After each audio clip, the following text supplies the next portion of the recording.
Bueno, gracias Daisy por este tiempo tan especial.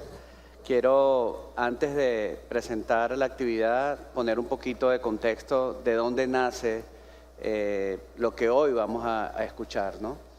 Después del 24 de junio, los 2 terremotos sufridos en Venezuela, mucha gente llamó a la iglesia para ofrecer ayuda de distintas índoles. Pero uno de los ofrecimientos que nos llegó fue el ofrecimiento de la pastora Lizzy Báez de la iglesia Santa Rosa en Puerto Rico.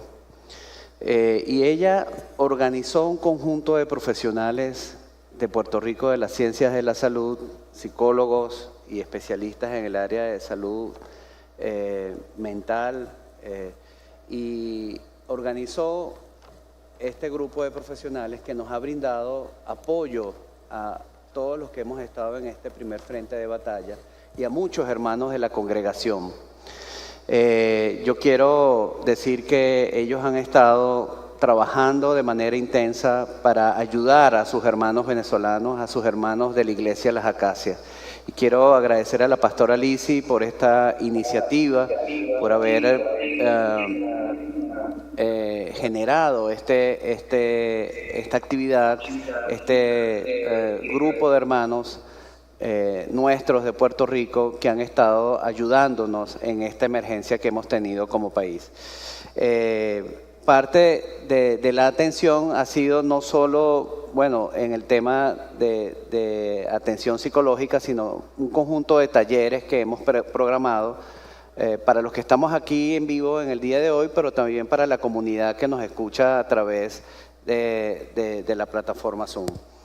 Yo quiero agradecer a la pastora Lizzy por esta iniciativa y pedirle a ella que nos pueda presentar a la doctora Amarilis Morales, que es nuestra conferencista de esta tarde, y que pueda hablar un poco de lo que ha significado también para ella esta experiencia y nos traiga la presentadora de la conferencia del día de hoy.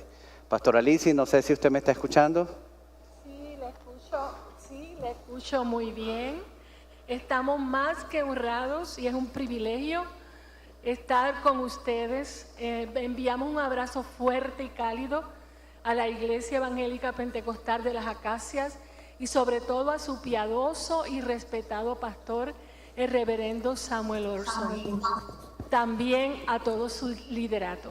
Hemos estado caminando con ustedes un tiempo que más nos ha hablado a nosotros y nos ha transformado a nosotros de una manera preciosa, y de parte de Dios sentimos un acompañamiento hacia ustedes que nos llena de mucho amor.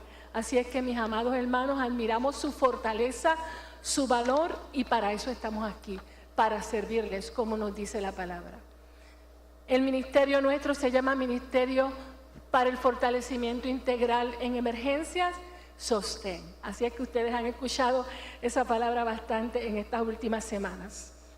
Para mí es un privilegio presentar una persona muy amada en Puerto Rico, en el mundo de la ciencia y universitario, la doctora Amarilis Morales Rivera. He tenido el privilegio de estar con ella en varios procesos que tenemos en Puerto Rico para los profesionales que tienen que darle seguimiento, como es obvio, a sus licencias.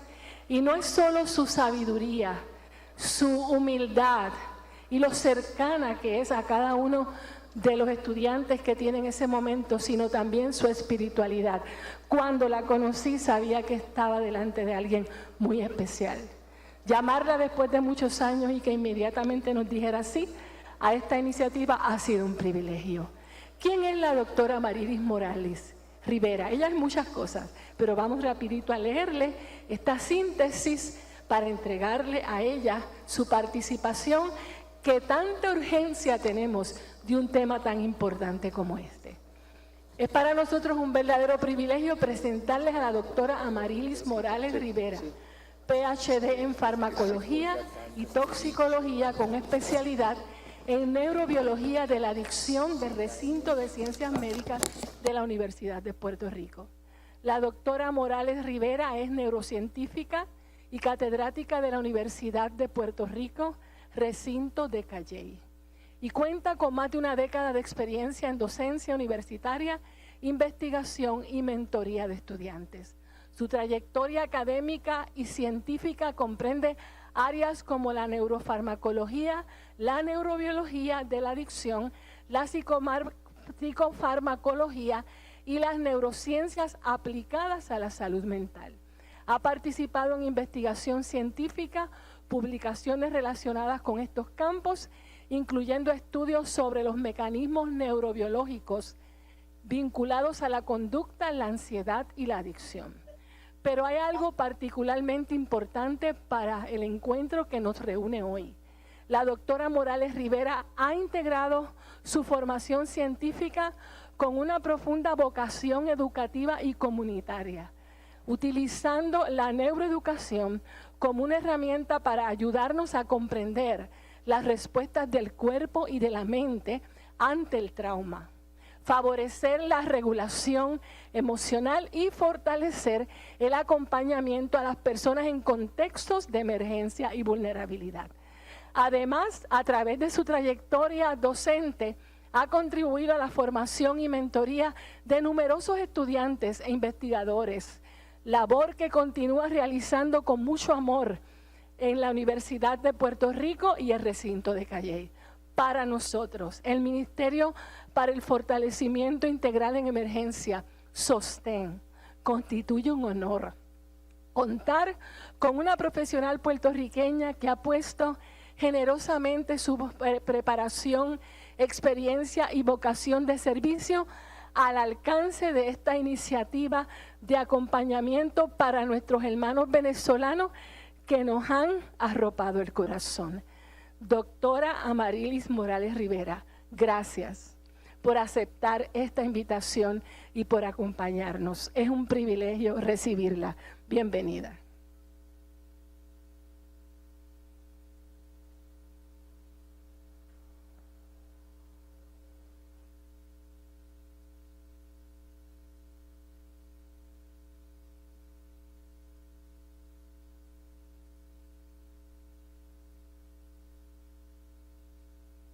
Ahora sí. Perfecto. Bien, muchas gracias, doctora Alicia Báez. Le agradezco muchísimo la llamada inicial, porque eso siempre comienza un diálogo que Dios sabrá hasta dónde nos lleva. Así que le agradezco mucho. Para mí es un placer estar aquí con ustedes y con los hermanos allá en la Iglesia de las Acacias. Voy a pedir que si podemos proyectar para comenzar.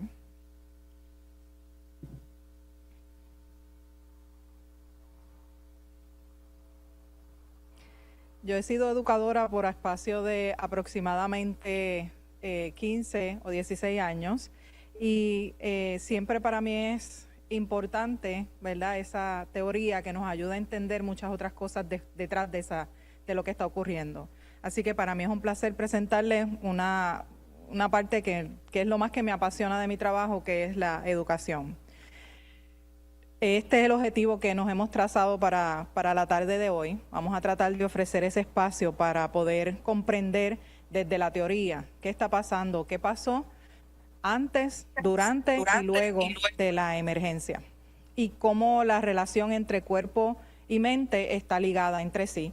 Y esto pretendiendo que nos fortalezca, ¿verdad?, el acompañamiento comunitario como una respuesta primaria ante las emergencias.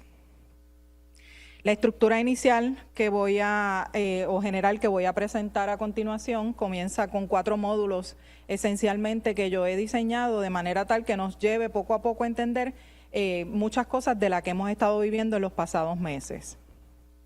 Sin antes, quería comenzar hablando un poquitito sobre esta frase que encontré de la neuropsicóloga Lisa Feldman Barrett. Ella es una neuropsicóloga que es canadiense y estadounidense, tiene ambas ciudadanías y lleva por espacio aproximado de tal vez 40 o 50 años hablando sobre las emociones y cómo se vive detrás del trauma. Ella tiene un libro que se llama Understanding My Brain, Entendiendo mi Cerebro, Y en una de los capítulos trae esta frase que me llamó muchísimo la atención y voy a leerla. El cerebro es profundamente plástico.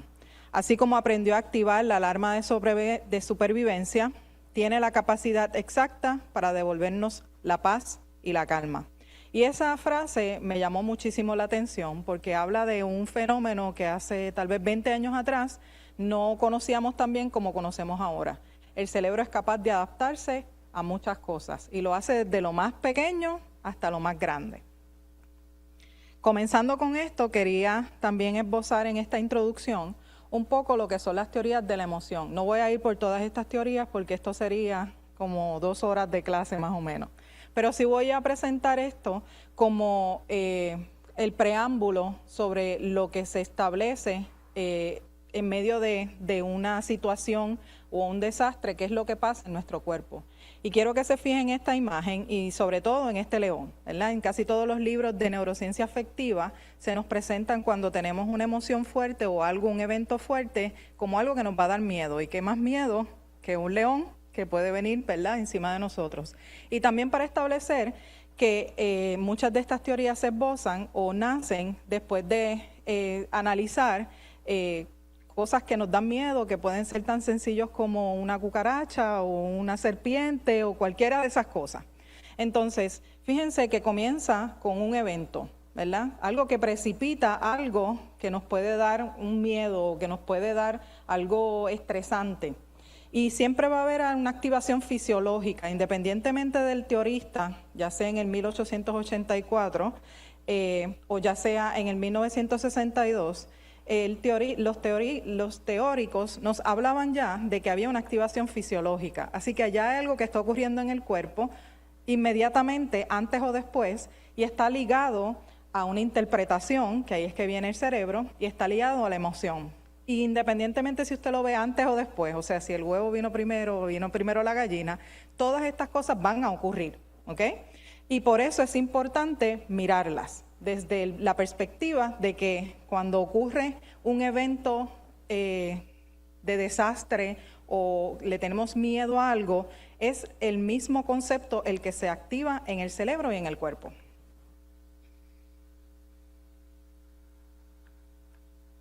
Vamos entonces a hablar del módulo 1, que es comprendiendo el encéfalo o el cerebro.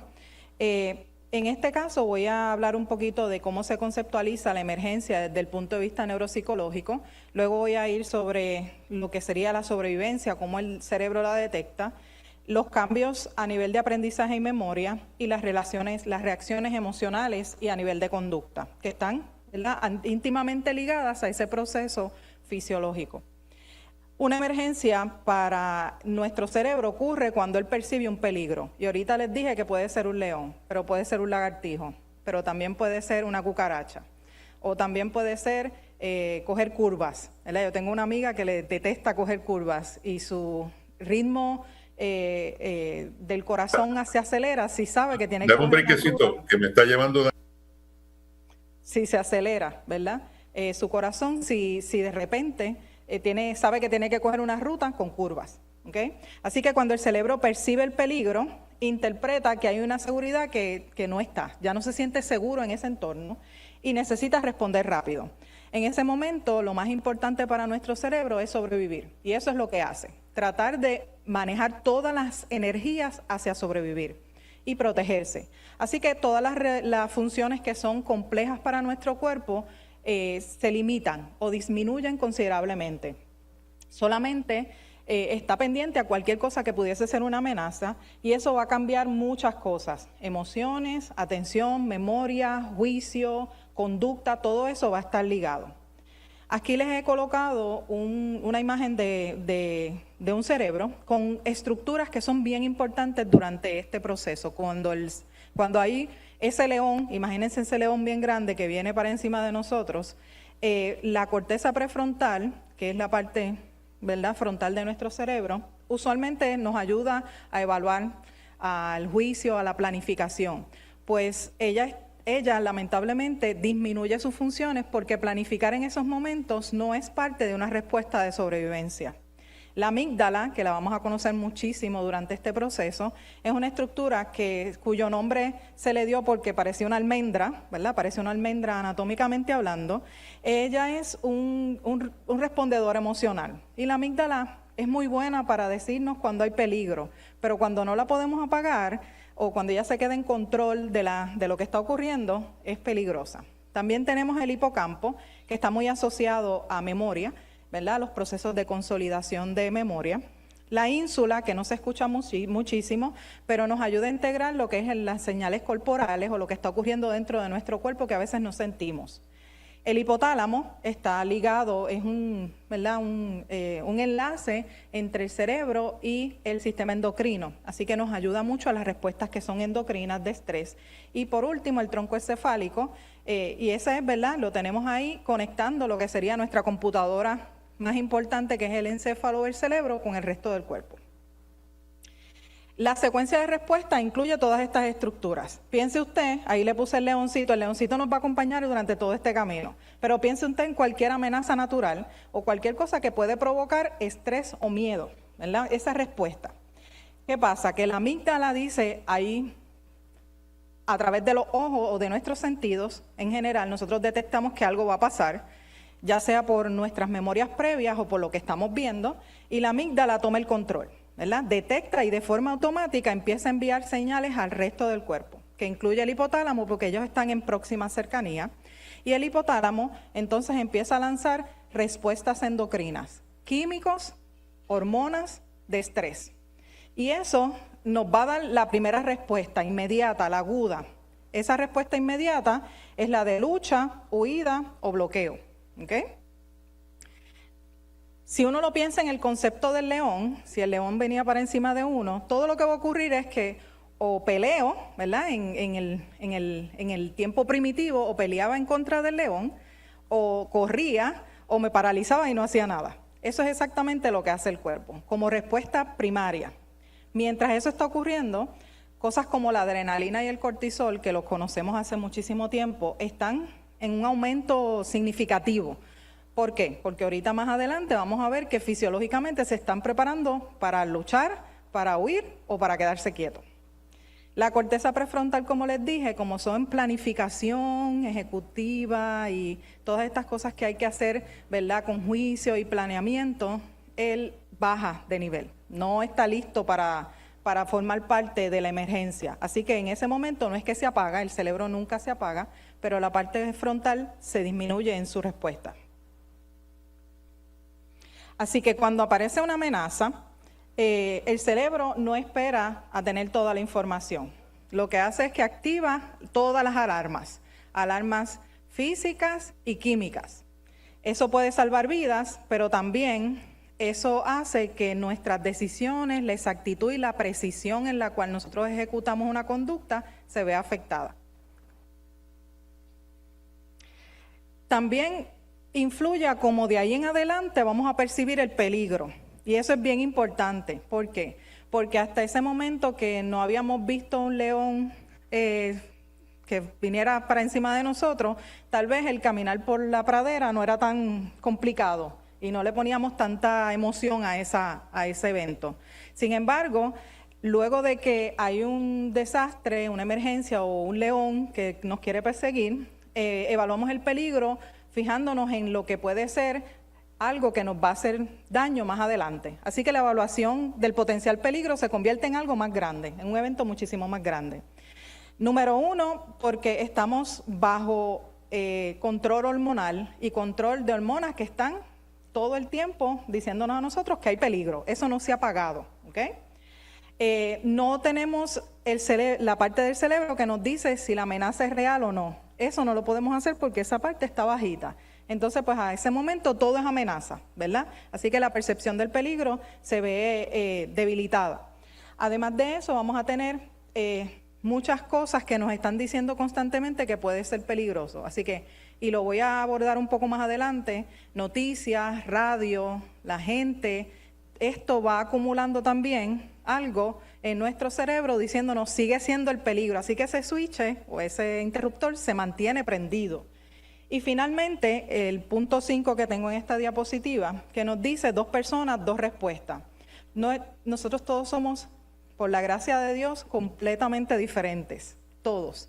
Así que nuestras respuestas ante el peligro son diversas de acuerdo a lo que nosotros hemos vivido, a nuestros químicos, a lo que tenemos alrededor, todo eso. Así que el mismo evento puede ser que una persona luche, que una persona huya y que otra persona se paralice. Y bajo eso no podemos tener juicio, ¿verdad? Porque eso depende de cómo esa persona haya vivido su vida. Hay unos cambios en la atención que son bien importantes para nosotros. Por ejemplo, el cerebro se va a empezar a fijar en lo que es urgente. Una de las cosas más interesantes que yo leí durante mi recopilación de información para esta conferencia es que el cerebro, después de una emergencia, el cerebro busca cómo establecer una zona segura. Así que si mi zona segura es, por ejemplo, ir a una megatienda, yo voy a ir a buscar si los horarios de esa megatienda, a qué horarios tiene, en medio de una emergencia que a lo mejor ni siquiera pueden abrir. Así que el cerebro va a filtrar la información en lo que es más urgente. Si lo más urgente es comer, pues vamos a buscar comida o agua. Entonces, otras cosas que tal vez pueden tener urgencia para el cerebro de esta persona no lo son tan urgentes. Atención selectiva, y eso es bien importante cuando se dan instrucciones. Si tú das 20 instrucciones, posiblemente ese cerebro que está inundado de alarmas, escuchó una nada más de esas 20 instrucciones. Así que todo, ¿verdad? Está selectivamente y usualmente esa atención va a resolver algo emergente. La hipervigilancia, y la hipervigilancia se puede tornar patológica con el tiempo. Así que es una de las señales que no nos produce o no nos ayuda a descansar o a comer bien. Mantenerse en hipervigilancia porque pensamos que ante el no pensar o no saber si viene o no peligro, pues esto puede continuar. También vamos a tener menor capacidad para seguir instrucciones, ya lo había hablado, o para recordar muchas cosas, porque hay problemas, hay una memoria que se fractura en el proceso y parece que estamos distraídos, pero realmente es que nuestro cerebro está sobrecargado de cómo reacciono ante el posible peligro que puede venir por ahí. Así que hay recuerdos emocionales que el cerebro va a agudizar, ¿verdad? Y eso va a hacer que las emociones, porque la amígdala otra vez está en control, que las emociones sean más intensas y que los recuerdos estén atados a esas emociones. Nos va a ser muy difícil organizar las cosas con claridad y saber qué tiene o no tiene prioridad. Por eso es que uno solito no puede y necesita una comunidad, ¿verdad?, para trabajar. Se recuerdan fragmentos de lo que pasó y no necesariamente toda la secuencia. Y el cerebro te permite reaccionar, no te permite planificar. Así que podemos reaccionar ante los eventos que ocurrieron hoy, pero no podemos pensar qué va a pasar mañana y cómo podemos organizar. Esto causa confusión, esto es una de las cosas que más causa confusión. Y nos ayuda a hacer tareas complejas, a hacer tareas complejas. Eso es, ¿verdad?, algo que dificulta los procesos de recuperación, porque solamente podemos trabajar en la inmediatez. Los cambios cognitivos más frecuentes están respondiendo a todas estas hormonas que están en el cuerpo, a lo que le llamamos las catecolaminas, son químicos que se producen en nuestro cuerpo y son epinefrina, norepinefrina o como le conocemos como adrenalina y noradrenalina. Entonces, además de eso, todo eso que está ocurriendo allá adentro está reforzando la alerta máxima. Vamos a ponerlo tan fácil como pensar que la amígdala está diciendo que hay peligro y está, ¿verdad?, como un biombo prendido con peligro, peligro, peligro. Y además de eso, los químicos que estamos produciendo le dicen a la amígdala, tengo más peligro, tengo más peligro, tengo más peligro. ¿Y qué pasa con eso? Que eso causa que todo lo que usted recuerde de ese periodo esté atado a emociones que están atadas al peligro, ¿verdad? Entonces, tengo miedo. Hay algo que me puede estar persiguiendo, como el león. Eso yo lo ato a todos estos químicos que hacen un loop, ¿verdad?, un círculo sobre el miedo. Así que voy a tener cada vez más miedo, cada vez más miedo. Y eso está atado a memorias de miedo. Entonces todo eso se crea una pequeña bomba de tiempo emocional. Así que las reacciones se salen de control. Cada cosa pequeña las cosas se hacen, o el cerebro se hace más irritable a través de esto, ¿ok? Y además de eso, el último punto que tengo aquí, que es el 3, que como la corteza prefrontal no te puede decir tranquilo, todo va a estar bien, que es normalmente la que frena el resto de las emociones, pues todo el mundo está fuera de control y la corteza como que se fue de vacaciones por un par de minutitos. Todo lo que uno hace, ¿verdad? Cuando el peligro o el cerebro interpreta que hay peligro, todo lo que uno hace son decisiones que pueden ser tomadas bajo amenaza. Eso lo que significa es que las reacciones o las decisiones son rápidas, automáticas y menos analíticas, ¿verdad? Y eso es importante los primeros días, como voy a mencionar más adelante, de la emergencia. Pero a partir de la emergencia, varios días después, es complicado que las decisiones no sean bien pensadas y que no sean analizadas. El tú poder escoger entre opciones se convierte en un gran problema, y el poder evaluar el riesgo de lo que se está haciendo también se convierte en un problema. Entonces no podemos evaluar el riesgo de rescatar personas en el caso de la emergencia, o no podemos evaluar el riesgo de nosotros poner en peligro nuestra seguridad. Hay reacciones bien comunes durante este periodo, como miedo, llanto, pánico, irritabilidad, desesperación, que son parte, otra vez, todo lo que está ocurriendo en nuestro cerebro está bajo alerta máxima. Así que todo lo que viene con las emociones, atado a las emociones, son todas estas emociones: bloqueo, conducta impulsiva, búsqueda urgente de familiares, conducta altruista. Todo esto es parte de que el cerebro está en alerta máxima, le está diciendo al resto del cuerpo también, y todos nos mantenemos con estas emociones a flor de piel. Así que, y no es culpa de nadie, esta es la reacción normal de nuestro cerebro. Así que van a venir sobrecarga de información, dificultad para organizarla, hipervigilancia, impulsividad. ¿Por qué? Todo esto porque el cerebro en estos momentos, o en ese momento de la emergencia, está activado y está orientado para la sobrevivencia. Para eso es que está hecho. Así que todas estas cosas que están ocurriendo, que van alrededor, ¿verdad?, de las acciones y la conducta, están atadas a lo que nuestro cerebro está percibiendo. Si resumimos un poco este primer módulo, básicamente cuando el cerebro detecta amenaza, activa una respuesta de sobrevivencia y va a tener, ¿verdad?, una mejor capacidad de reaccionar para sobrevivir, pero no necesariamente después de la emergencia va a tener esa capacidad inmediata. La atención se estrecha, vamos a tener fragmentación de memoria, menos flexibilidad en la conducta, impulsividad y una serie de cambios emocionales que están dentro de un cerebro en emergencia. Ahora bien, si nosotros hablamos del cerebro, no podemos desligarlo de lo que ocurre en el resto del cuerpo. Así que, ¿qué pasa con la regulación fisiológica en emergencia? Ese es el módulo número 2.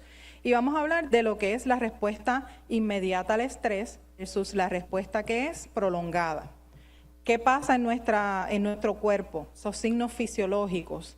¿Cómo se relaciona lo que está pasando en el cerebro con lo que está pasando en el cuerpo? ¿Y cómo impacta eso nuestras funciones? Aquí les he resumido en una tabla lo que sería el estrés agudo y el estrés prolongado. Sin embargo, quisiera ir más a esta imagen, donde en la parte de la respuesta aguda tenemos que al principio todas las cosas que les acabo de explicar están ocurriendo. Así que nuestro sistema simpático, que es parte de nuestro sistema nervioso autónomo, que es automático, reacciona ante una emergencia. Usted tiene mucha adrenalina, mucho cortisol transitorio, y usted va a tener una serie de respuestas fisiológicas atadas a todo esto. Ahora, la respuesta prolongada adquiere una relevancia mayor porque estamos hablando de que el hipotálamo que les había mencionado en nuestro cerebro está conectándose con el resto del cuerpo, y a través de lo que le llamamos el eje hipotálamo-pituitaria, ese eje va a empezar a soltar cortisol, pero mucho más del que podemos controlar. Así que a largo plazo vamos a tener una respuesta de cortisol bien prolongada, y esa respuesta persistente afecta nuestra conducta, nuestro sueño y nuestras emociones. Al final habla un poquitito de lo que es la carga alostática. Y eso es ¿verdad? Un término bien enorme, solamente para decir que hay un desbalance, ¿ok?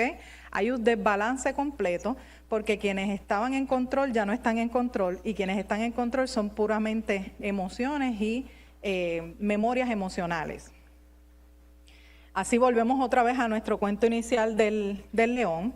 El estímulo amenazante, ¿verdad?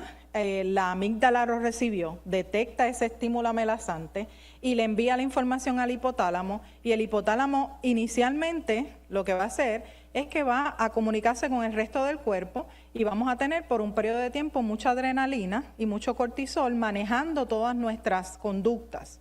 Ahora bien, también tenemos que recordar que si eso persiste y es prolongado y se quedan todos estos químicos prolongadamente activos en nuestro cuerpo, usted va a tener una serie de cambios, ¿verdad? Inicialmente, fisiológicamente, ahí a la derecha vamos a tener una serie de cambios que son bien relevantes.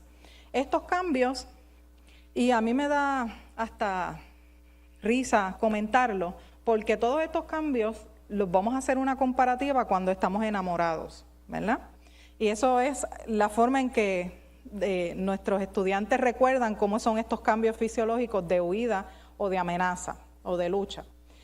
Aumenta la frecuencia del corazón, ¿verdad? Lo que es la frecuencia cardíaca, aumenta también lo que es la dilatación de las vías respiratorias, que usted respira más, el corazón va más rápido, aumenta lo que es el flujo hacia nuestros músculos, porque recuerden que si viene el león para encima, ¿qué usted quiere hacer? Primero, correr, ¿verdad? Muchos de nosotros a correr, así que ahí hay que llevar sangre y nutrientes para el músculo. El hígado, que es un sitio donde nosotros guardamos glucosa o azúcar, pues va a empezar a soltar ese azúcar, ¿verdad? Porque en esos momentos comer no es algo que el cuerpo quiera hacer. Se dilatan las pupilas y además vamos a tener entonces una sudoración. Esto lo podemos comparar cuando estamos bien nerviosos, pero también lo podemos comparar cuando estamos enamorados. Y miren esta comparativa. O sea que nuestro sistema simpático se activa. ¿Por qué? Usted ve a esa persona bella y preciosa caminar para donde usted, y si usted está enamorado, ¿cómo hace el corazón? Uno siente como que un movimiento, ¿verdad?, de corazón, una taquicardia. Los bronquios se dilatan, así que ese suspiro, ese enamoramiento de esos primeros meses es una cuestión del sistema simpático. Aumenta el flujo de sangre hacia el músculo también, y usted se tensa, ¿verdad?, porque viene por ahí esa persona amada. Además, usted no le dan ganas de comer, ni tampoco de ir al baño. No se acuerda de eso, ¿verdad? Eso es completamente normal. Así que hay sistemas, y quiero que lo venga así, hay sistemas que se van a activar y hay unos que se van a dormir porque en ese momento no es necesario. Así que es hasta chistoso pensar que cuando uno se enamora, uno siente lo mismo que siente cuando viene un león para encima de uno. Es raro pensarlo, pero así es que ocurre, ¿ok? ¿Verdad? Esos son los primeros meses de la fase de enamoramiento, porque después entran otras hormonas y otras cosas, ¿verdad? Y cambia la cosa, y eso, ¿verdad?, cambia, pero es interesante verlo de esa manera, ¿ok? Así que lo que el cuerpo hace, y quiero que entiendan esto bien, es que el cuerpo lo que va a hacer es que está respondiendo al cerebro y redistribuye la energía. Así que usted, como les dije, no le da hambre, ¿verdad? Y de antes mi mamá me decía que ella sabía cuando yo estaba enamorada porque como que rebajaba un par de libritas, ¿verdad? No comía tanto. Y uno no va al baño, no se acuerda de ir al baño. Todas esas funciones están limitadas porque nuestro cuerpo va a responder a lo más próximo, ¿ok?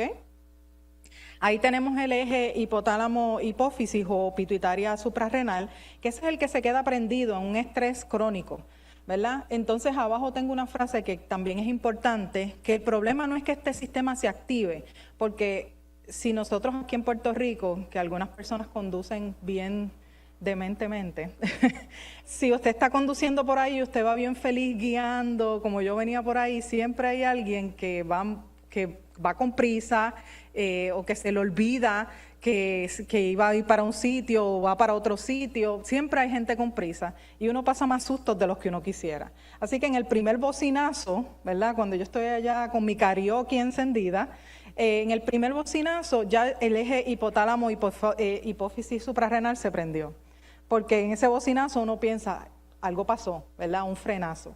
Así que esto está bien que se prenda de vez en cuando, ¿verdad? Que esté continuamente trabajando. El problema es que se quede activo, ¿verdad? Y ese es uno de los problemas, porque para protegerte está bien, pero a largo plazo puede desencadenar una serie de problemas en la salud física y mental. Cosas como el sueño, ¿verdad?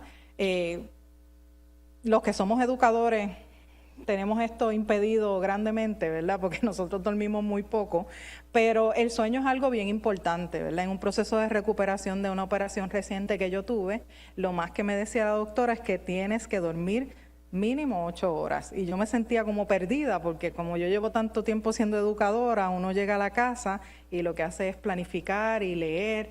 Pero sí, eso es importante porque cuando uno duerme se va renovando el sistema, ¿verdad?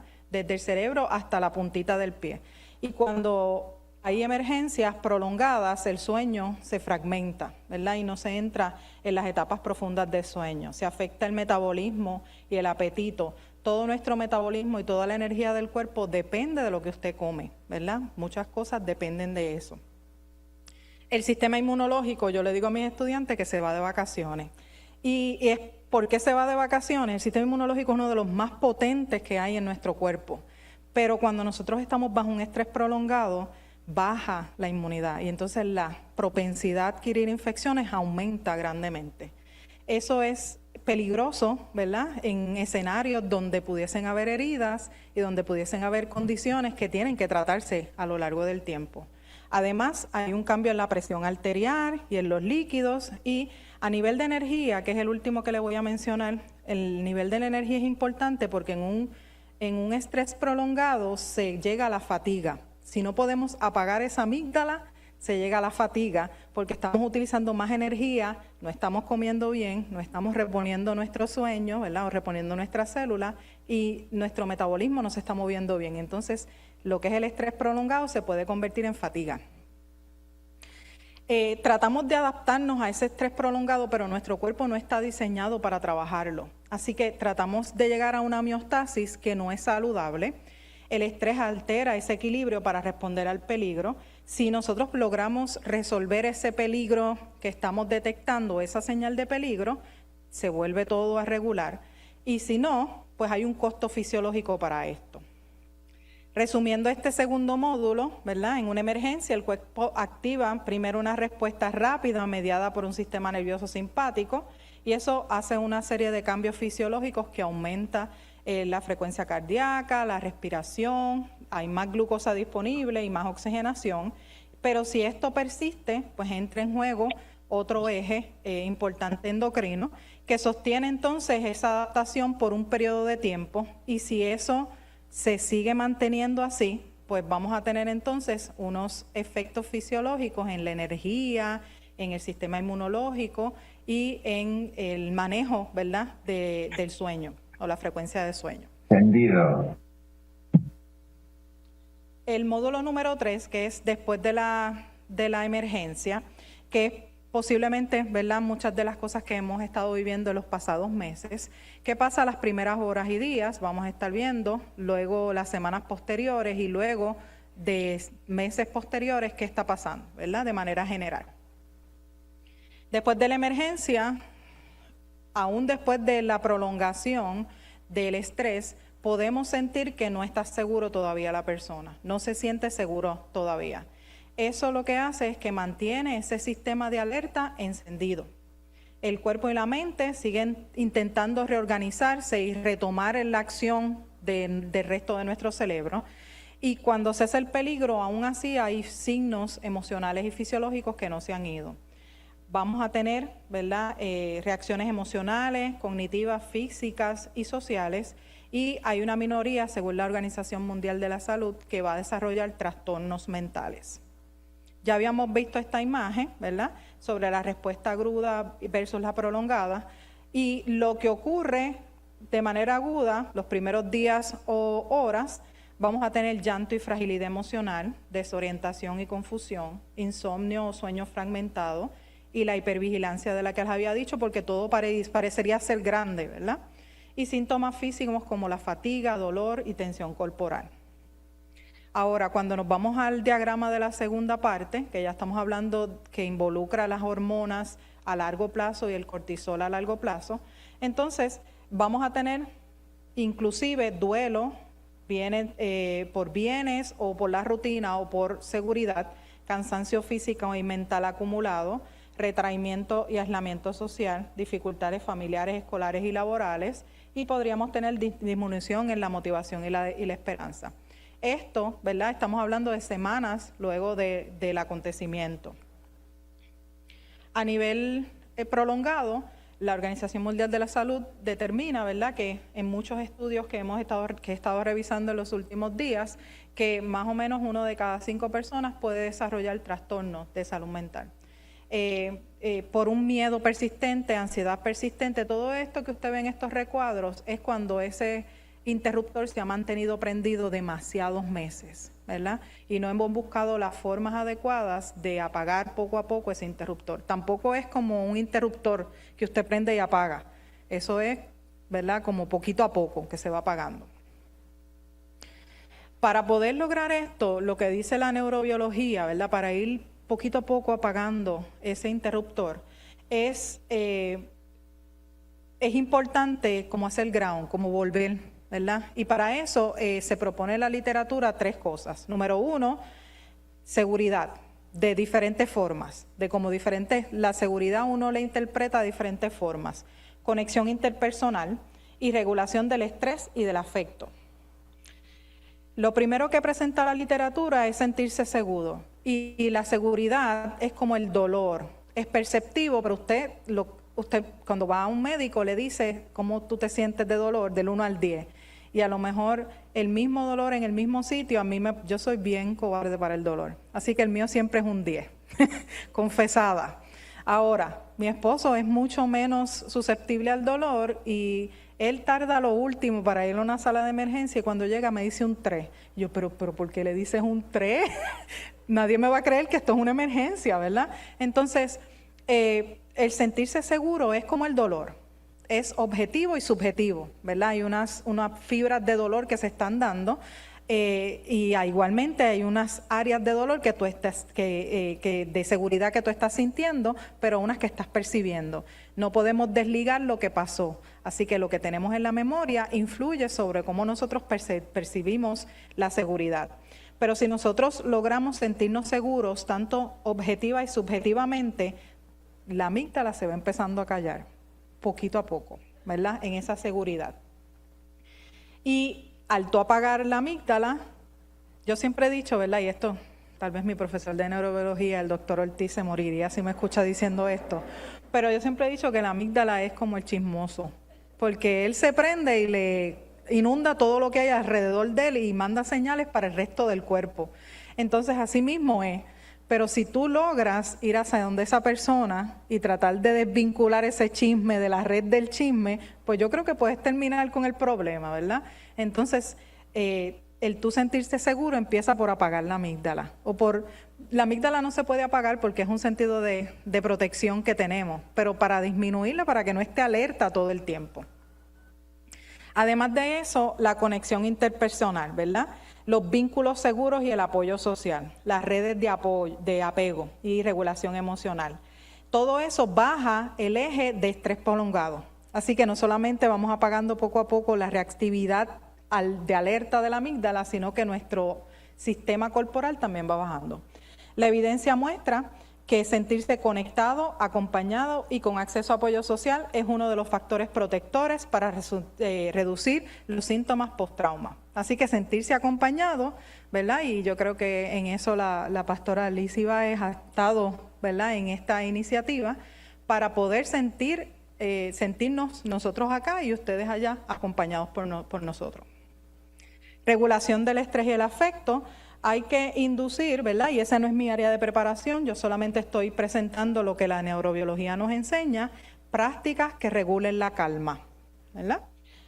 Y que nos ayuden a regular nuestro sistema autonómico, ¿verdad? Y hacer entonces que vayamos no solo apagando poco a poco la reactividad emocional, sino la psicológica. También nos presenta este término de autorregulación afectiva, ¿verdad? Y en términos de una de las clases que más yo disfruté dar fue neurociencia afectiva, porque mezcla mucho de lo que la neurobiología conoce con las emociones, y la neurobiología de la autorregulación afectiva nos ayuda o nos presenta la posibilidad de volver otra vez a autorregularnos. Es la capacidad. Cuando empezamos la conferencia, hablé de la plasticidad de nuestro cerebro, y la autorregulación afectiva ayuda a reconectar el cerebro de otra forma. No vamos a olvidar lo que pasó.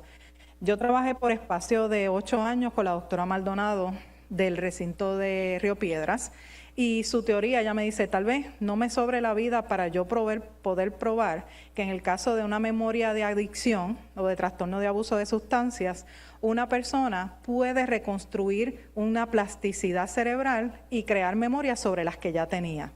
Y esa siempre fue su teoría. Toda la vida he estado trabajando detrás de esa teoría, y la autorregulación afectiva nos dice que nosotros podemos hacer plasticidad sobre nuestro propio cerebro. ¿Okay? Ese es el mecanismo del top-down, ¿verdad? Si la amígdala no quiere funcionar, pues hay que iniciarla si la corteza prefrontal no quiere reiniciar de alguna forma, hay que mandarla a controlar el resto del cerebro, que incluye poner bajo el sometimiento a la amígdala. Y eso le llaman a reinterpretar un estímulo emocional. Eso era lo que la doctora Maldonado siempre le llamó crear memorias sobre las existentes. Las memorias que tú tienes no desaparecen, pero nuestro cerebro es tan increíble que podemos crear memorias sobre esas. Y eso es una reinterpretación del estímulo emocional. Eso hace que la actividad de la amígdala disminuya y que aumente entonces toda la planificación, todo el uso, todo lo que necesitamos para que el cerebro funcione bien. En resumen de este módulo, después de la emergencia, muchas personas siguen con ansiedad, tristeza, insomnio, irritabilidad o síntomas físicos, y esto puede ser algo que se espere. Las fases post-desastre muestran que el desgaste no siempre ocurre al principio, sino que puede ocurrir varios meses después en ese estrés prolongado, y si persiste pudiese complicarse un poco más, pero tenemos estrategias y tenemos formas de hacer que no lleguemos, ¿verdad?, a esa persistencia prolongada. El último módulo, y que representa para mí tal vez el más emocional, y al que le puse no más intención, pero más cariño, porque sentí esa respuesta comunitaria después del evento natural del huracán María aquí, y me siento partícipe de esa respuesta comunitaria. Vamos a hablar un poco de esos principios de respuesta, cómo el apoyo externo ayuda, lo que dice la ciencia de esto, acciones simples y lo que son las estrategias de regulación y un poco de la plasticidad. Hay que entender que los seres humanos somos seres sociales, por lo cual usted resolver problemas en solitud o en soledad no va a funcionar. La recuperación en todos estos aspectos, hacer que nuestro sistema emocional se regule, no va a depender de una sola persona, va a depender de una comunidad. Esa es fuente de apoyo, información, organización, y la respuesta debe ser coordinada entre sectores, y qué mejor que las estructuras locales que mejor se conocen para esto. ¿Por qué el apoyo externo es tan importante? Porque a nivel externo, cuando usted siente un apoyo, dice la literatura, y hay mucha gente que ha hablado sobre esto, que nos ayuda a apagar esos circuitos de amenaza. O sea que si el león viene, usted va a tener miedo, pero usted puede apagar el miedo después que pase el león. Después de que el león se vaya o que usted corra, usted puede apagarlo. Si usted tiene que correr, a lo mejor si corre con 2 o 3 personas, pues eso puede ayudar muchísimo más, ¿verdad? Y eso lo dice la literatura. Las fuentes deben ser confiables, ¿verdad? Entonces, parte de lo que yo más encontré es el ruido externo haciendo que ese circuito de amenaza se mantenga prendido. Entonces, hay que saber filtrar esas fuentes que van llegando todo el tiempo hacia nosotros. El apoyo social percibido me hace que la amígdala, ¿verdad?, se vuelva a su normal. Igual el cortisol, la adrenalina y todo eso va cayendo entonces en tiempo. Este slide me gusta mucho porque habla de ese concepto de la plasticidad. Si usted está en un estrés crónico, no es que no pueda aprender cosas nuevas y que su cerebro no se pueda readiestrar, es que es más difícil porque toda la energía está concentrada en otras cosas y no en el proceso de reconectarse, ¿verdad? Hace 20 años atrás nosotros pensábamos que nuestro cerebro no era capaz de reconectarse entre sí. Nos decían que tú nacías con 10 neuronas y con 10 neuronas te vas a morir. Es cierto, pero la forma en que las neuronas se conectan, usted puede hacerlo hasta el final de sus días. Eso significa que si usted quiere aprender a tocar guitarra, puede tocar guitarra. Si el ministerio de su iglesia necesita a alguien que toque guitarra, pues usted siente esa vocación, pues claro que puede aprender aunque usted tenga 60 años. Así de importante es esta plasticidad, ¿verdad? La capacidad de reconexión de nuestro cerebro. Fíjense que con el apoyo social la literatura nos revela que podemos hacer más reconexiones. El apoyo social fortalece las conexiones entre las neuronas en nuestro cerebro y en un evento natural o en un desastre o en un efecto amenazante donde esta conectividad se ha ido disminuyendo o ha paralizado, usted puede volver a hacer esto junto con su comunidad. Los principios del acompañamiento emocional incluyen esa parte de la seguridad física, el acceso a lo esencial, la pirámide, ¿verdad?, de Maslow. Nos dice que hay unas cosas básicas que hay que tener: seguridad, techo, comida, y eso es parte de nosotros poder sentirnos seguros. Estar presente, mostrar interés genuino, respeto y no juicio. No es yo hacer terapia, eso está bien fuera de mi enfoque, pero el acompañamiento y el apoyo es esencial en este proceso y saber cuándo sí podemos y cuándo no podemos. La intervención comunitaria comienza antes de hablar de las emociones, proteger de inmediato la seguridad de la persona, garantizar el acceso a servicios básicos, reducir la exposición a violencia o a las noticias constantes. Si hay algo que yo recuerdo muy bien del huracán María, que fue un evento muy catastrófico en nuestro país, es que cuando logré otra vez tener acceso a televisión, no podía dejar de ver televisión y eso lastimaba aún más. Hacía que uno se mantuviera todo el tiempo escuchando radio y radio y radio, y entonces eso debilitaba mi capacidad de poder sentir que las cosas iban a mejorar, ¿verdad? Y entonces eso es bien importante. Y restaurar la estabilidad ambiental. Estrategias de regulación, esto también puede funcionar y eso en talleres posteriores nuestro equipo multidisciplinario estará trabajando, lo que es la respiración lenta y profunda, orientación al entorno, el grounding, ¿verdad? A veces cuando el estrés de la vida nos mantiene todo el tiempo con ese circuito de alerta y amenaza prendido, nos toca hacer grounding y volver otra vez. Eso pasa mucho, ¿verdad?, en la academia. El contacto seguro, y aquí me quiero detener unos minutos, porque parte de lo que yo trabajé durante mi tesis doctoral fue con la molécula de oxitocina. Y oxitocina, aunque es pitocina cuando se le induce al parto de una mujer, oxitocina es algo que nuestro cerebro produce de manera natural y que cuando tú abrazas a una persona, ahorita cuando me reencontré con la pastora, mi cerebro estaba inundado de oxitocina porque hace varios años que no nos veíamos.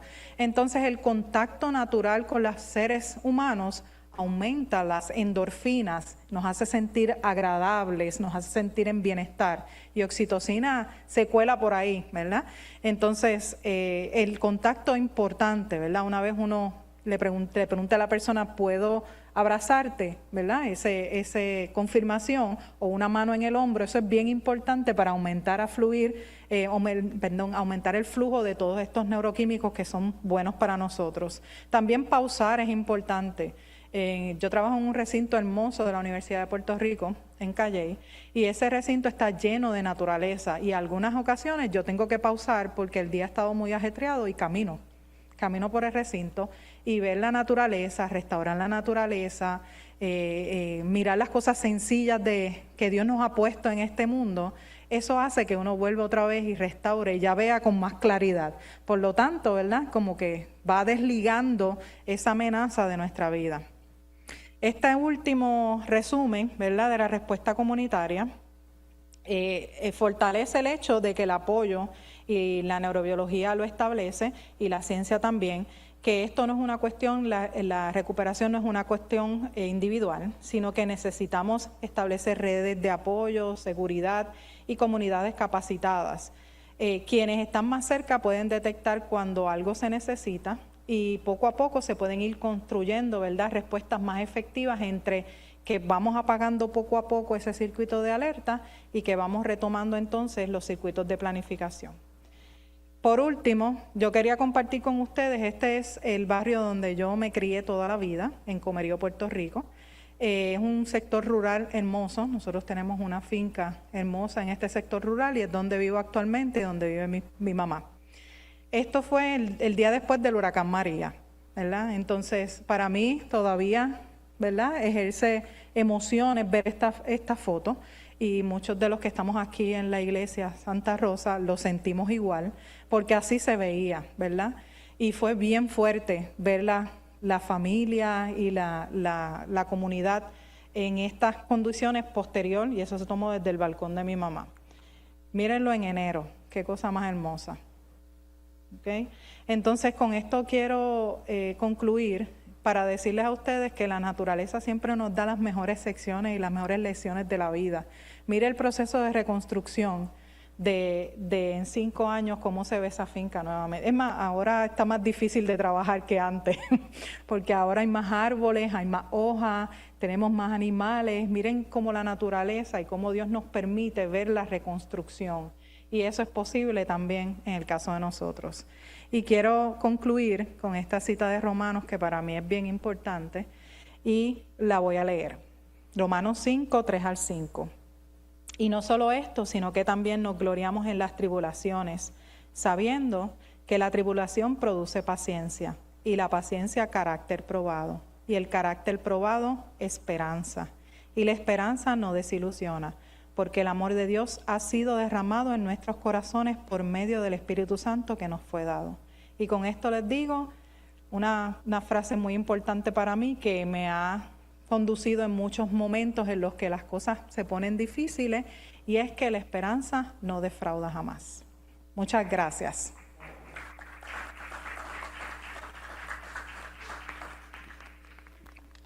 En estos momentos estoy disponible para responder preguntas en general de la charla o cualquier inquietud que quisieran compartirme allá en la iglesia.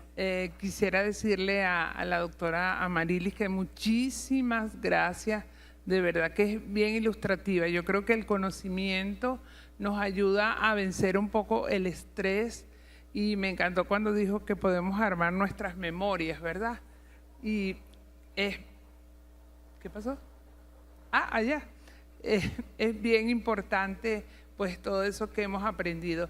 No sé si por la parte de internet tienen alguna pregunta, o los que están aquí presentes quieren hacer alguna pregunta en este momento. Bueno, no veo ninguna mano alzada de las preguntas. Yo sí le quería preguntar algo. Los niveles de estrés. Después del terremoto, nosotros hemos sufrido más de 600 réplicas, y entonces parece que yo creo que la amígdala es difícil a veces dejarla quieta. Y bueno, yo personalmente no he sentido mucho las réplicas, pero mucha gente sí, y eso las hace estar un poquito alteradas. Pero después nos pasó lo de Bogotá, lo de Colombia, y eso como que nos impresiona un poco más. Es que esas reacciones después para bajar esos niveles de estrés, para volver a autorregularse, no sé, ¿qué nos podrías decir de eso? Ciertamente, ¿verdad? Eso es lo que se conceptualiza como miedo o real o percibido. Así que aunque fuese un movimiento que no necesariamente correspondiera a un movimiento telúrico o a un movimiento de tierra, va a generar la misma respuesta amigdalar. Lo más importante es que eso no se quede encendido todo el tiempo, ¿verdad? Y lo que nos dice la neurobiología es que hay que hacer gestiones adicionales para tratar de comprender lo que hay detrás de estos movimientos. Eso toma tiempo, es regularlo, ¿verdad? Y requiere fortalecimiento de entender el espacio o lo que está ocurriendo en la naturaleza. Pero sí, apagar eso en estas situaciones, ¿verdad?, donde hay réplicas posteriores es un poco más complejo, porque entonces cada vez que uno puede sentirse un poco mejor, pues cualquier movimiento de la Tierra puede hacer entonces que la amígdala vuelva a prenderse nuevamente. Entonces tendríamos que continuamente, ¿verdad?, estar otra vez regulando el sistema.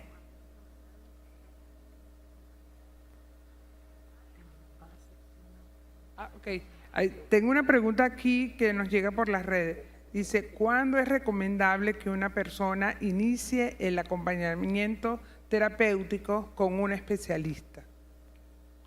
Tan pronto lo necesite, tan pronto esa persona detecte que lo necesite. Para mí el acompañamiento terapéutico debe ser inmediato, ¿verdad? Porque hay eventos que requieren una comprensión más allá de lo que nuestro cerebro en ese momento puede analizar. Donde yo estuve enfocándome es que el cerebro se queda encendido y hay unas áreas del cerebro que se limitan a accionarse. Entonces, mientras nosotros podemos hacer que otra vez nuestro cerebro completo pueda funcionar en su capacidad normal, vamos a necesitar ayuda. Así que yo diría que la persona misma puede ser el sensor para saber cuándo sí y cuándo no, pero inmediatamente, mientras más rápido, muchísimo mejor. Y me indican por aquí técnicamente que si tienen preguntas pueden abrir su micrófono. Ok, aquí tenemos otra pregunta desde las personas que están aquí. Sí, un placer, hermana, y muchísimas gracias por toda esta información que nos facilita a nosotros llevar el día a día después de toda esta catástrofe que hemos vivido. La pregunta es la siguiente. Pienso que con esta respuesta que dio, creo que por ahí va perfilada, ¿no? Pero en el caso mío, cuando ocurre este movimiento, yo estaba en casa y me mareé muchísimo, me dieron muchas náuseas, ganas de vomitar, dolor de cabeza. De verdad que fue bastante fuerte. Yo no sentí pues realmente el movimiento como tal, pero sí sentí todo esto.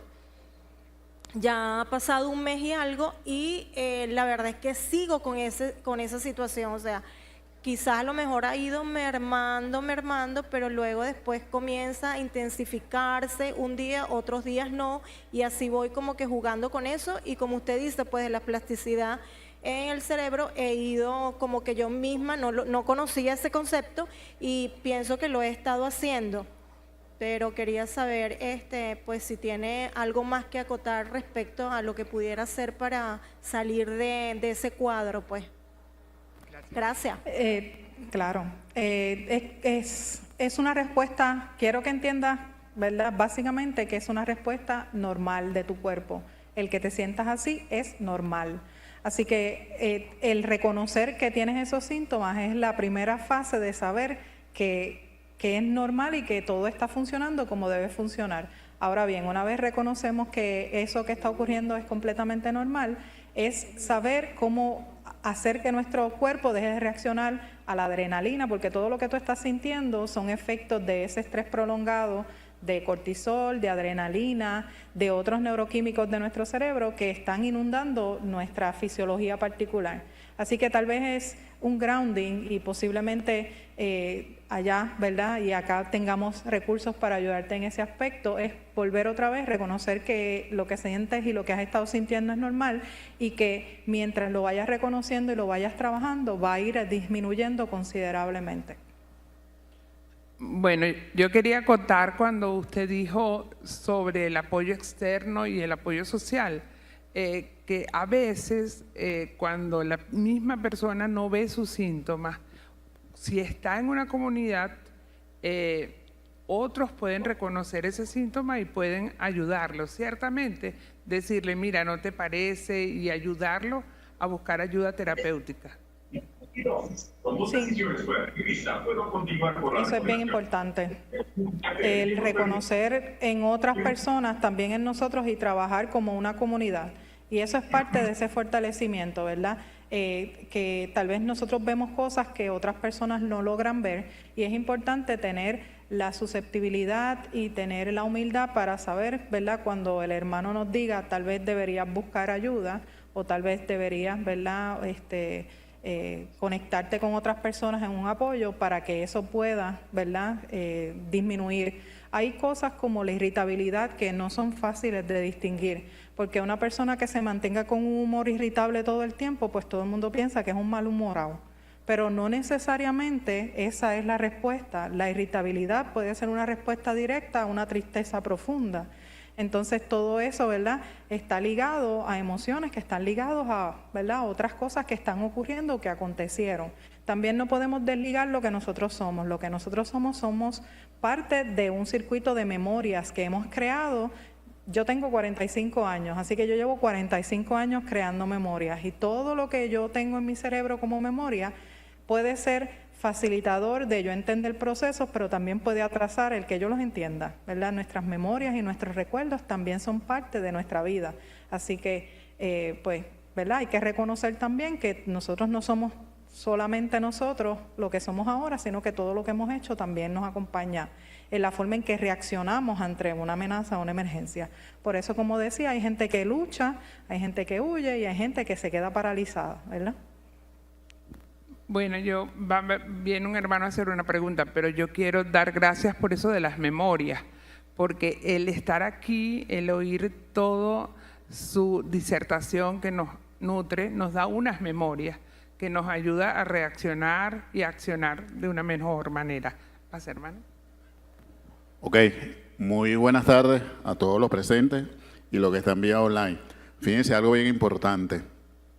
Primera vez, después de tantos 38 años como bombero profesional en Caracas y en el Distrito Sucre, veo que están atendiendo este tipo de eventos. Yo estuve en el evento en el terremoto de La Guaira atendiendo emergencias, pero siempre veo que nosotros los atendedores de emergencia de primera línea nunca nos atienden y a veces nos convertimos muy duros a la hora de un procedimiento. Si ustedes los vieron por las redes sociales, la ausencia de equipo, la ausencia de herramientas, y lo pueden ver por las redes sociales y lo seguirán viendo, que eso limitó nuestro trabajo y sentimos doble frustración cuando no podemos recuperar un cadáver y cuando no podemos rescatar a una persona. Y le damos otro tinte que no quiero tocar en este momento, pero la frustración que siente uno cuando no puede atender una emergencia de ese tipo y es indiferente que nosotros no estamos dependiendo de otros elementos logísticos, que si es el agua, la comida, el frío, el sol,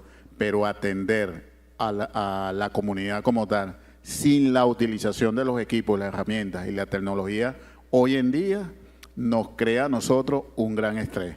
Y nadie, absolutamente nadie, de todo el mundo atienden a las víctimas directas.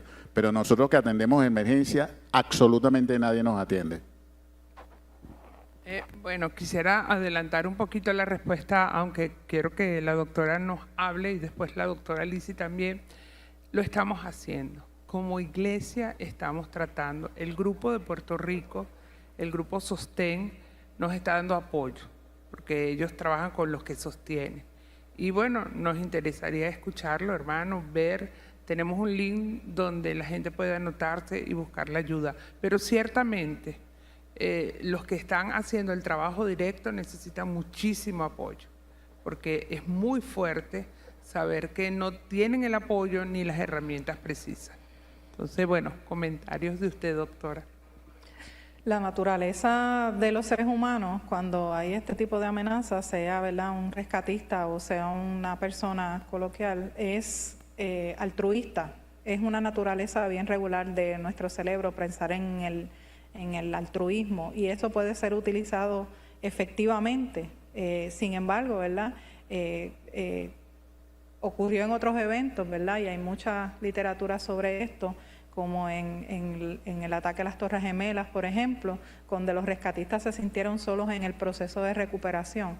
Recuerden, y hay que hacer, ¿verdad?, hincapié en que el rescatista es como si lo viviera doble, ¿verdad?, porque también tiene una familia, tiene un espacio, tiene una comunidad y además está haciendo una misión. Así que su cerebro sí se mantiene completamente en alerta todo el tiempo, porque están entre signos de peligro todo el tiempo que estén trabajando y aún cuando regresan a sus hogares. Así que aunque mi intervención es la primera, ¿verdad? Para entender qué pasa en el cerebro, eso incluye personas que sufrieron la emergencia y personas que aún siguen trabajando en la emergencia. Estoy segura que posteriormente, dentro de todo lo que hemos estado trabajando en Sostén, y la doctora puede ser más abarcadora en este tópico, se estarán, ¿verdad?, tomando en consideración a nuestros rescatistas. Muchísimas gracias. Sí, yo creo que es bien importante porque los rescatistas fueron los que, y no de una organización gubernamental, no, los naturales, pues los que estaban ahí, los que salieron fueron los que dieron los primeros pasos. Vimos hasta manos destrozadas porque trabajaron con solo las manos, ni siquiera tenían unos guantes. Y realmente, como usted dijo, es altruismo, el amor de Dios manifestado en esas obras que querían hacer. Aquí hay una pregunta que yo creo que se respondió, pero lo voy a decir. Si después del terremoto aún hay temor, desmejoramiento de la salud, muy frágil de nervios, sueña con el que está temblando, si algo se mueve cree que está temblando, ¿qué debería hacer? Ir a un terapeuta. Por mi formación espiritual, siempre uno debe ponerse en las manos de Dios y dejar que Dios lo guíe, pero definitivamente va a necesitar terapia, ¿verdad? Siempre acompañado de una espiritualidad que más allá es un pare y es un detente para poder retomar. Pero sí, el sentir continuamente y que eso sea prolongadamente, debe acudir a ayuda. Tengo una mano levantada, Carla Canales. Buenas tardes, saludos, Carla Canales por aquí. Tengo una consulta. Escuché que dentro de la explicación se debe de ir a un terapeuta lo más pronto posible, ¿sí? Sin embargo, si la persona no quiere acudir a un especialista, ¿hay algún tiempo estipulado o ya estudiado la cual esa persona con las conexiones interpersonales pueda salir de la situación o la crisis que se encuentre? No sé si aquí uno de los profesionales que está aquí, un tiempo determinado, yo no, ¿verdad? Está muy fuera del enfoque que yo pudiese darle esa respuesta. No estoy segura si en un tiempo determinado. Les dejo aquí a algunos de nuestros compañeros. Saludos por aquí, dejo con ustedes, y también yo voy a estar disponible, la doctora Idamari Santiago, catedrática de la Universidad de Puerto Rico. Dios les bendiga, amado pueblo venezolano, y estoy muy agradecida a la colega por esa excelente presentación.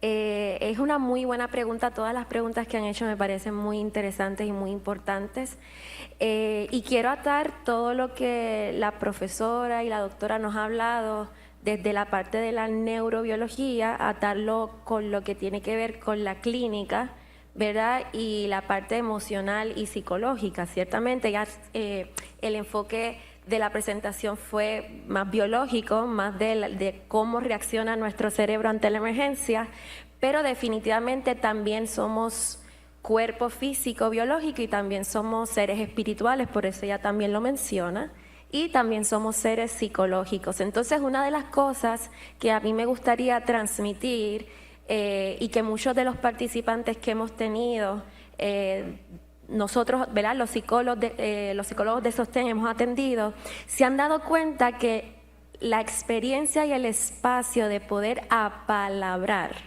de poder este evento que sobrepasa lo cotidiano del día a día, que es algo excepcional que ha ocurrido, que es algo que fue de sorpresa, que no fue avisado, ¿verdad?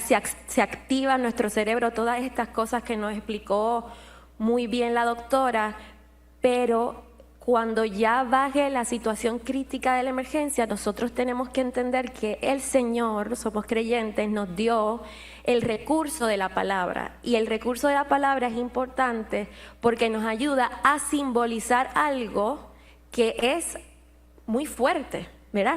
Y muchos de los participantes que nosotros los psicólogos de Sostén hemos atendido y hemos escuchado, nos han dicho, wow, yo no sabía que yo necesitaba este espacio de hablar sobre cómo vivía esta experiencia. No sabía que necesitaba desahogar esto. Personas que el evento de los terremotos también despertó memorias traumáticas que necesariamente no tenían que ver con el terremoto y las pudimos abordar. Así que la palabra, el desahogo, la catarsis, todo lo que tiene que ver con simbolizar. Hay personas que le tienen un poquito de reserva, ir a la terapia es un poquito intimidante porque es una persona desconocida, pero que sea desconocida también tiene una función positiva, ¿verdad? Porque es una persona que no sabe nada de usted y que va a escuchar desde una ética, desde